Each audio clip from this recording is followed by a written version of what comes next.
Welcome to the Wakefield Doctrine, the theory of Clark, Scott, and Rogers. This is part 3.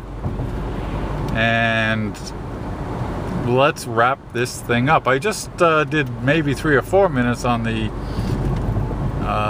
Wakefield Doctrine, what it is. It's a way of looking at the the behavior of people, blah, blah, blah. Yeah, let's get to how do you use it. So you got these 3 worldviews. Okay, read the doctrine. Ask people, ask questions. You'll get a sense of the characteristics of those people who are in the world of the outsider, the predator, and the herd member. Okay, you get all of those things down. Practice makes perfect. You get so that you could be thinking, you get to the point where you are so good at knowing the 3 worldviews that you don't even have to look it up. You just think in it. We call that being fluent, by the way. Anyway, how you use it, you just take it, you go out into the world, you infer the worldview of the other person.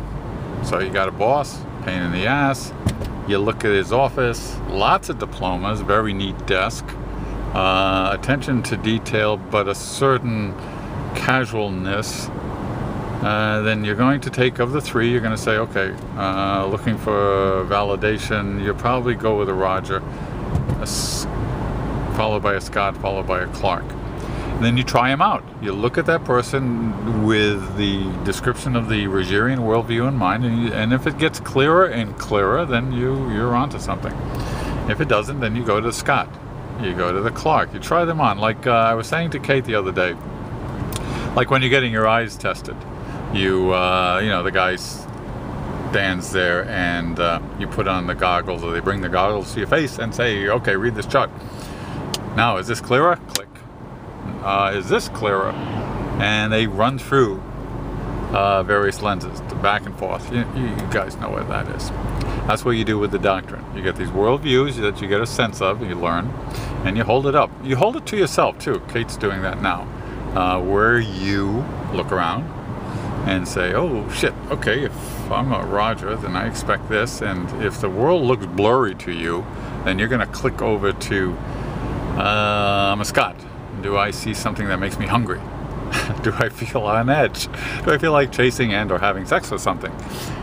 Click, you go to the Clark. Oh man, look at that. That world is interesting.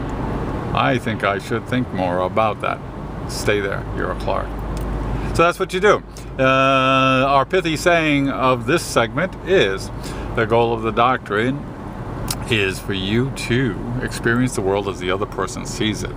It's all about, what this thing here is all about here, is that we're looking to understand how the other person relates themselves to the world. And I always make the distinction. I didn't say how the person relates to the world.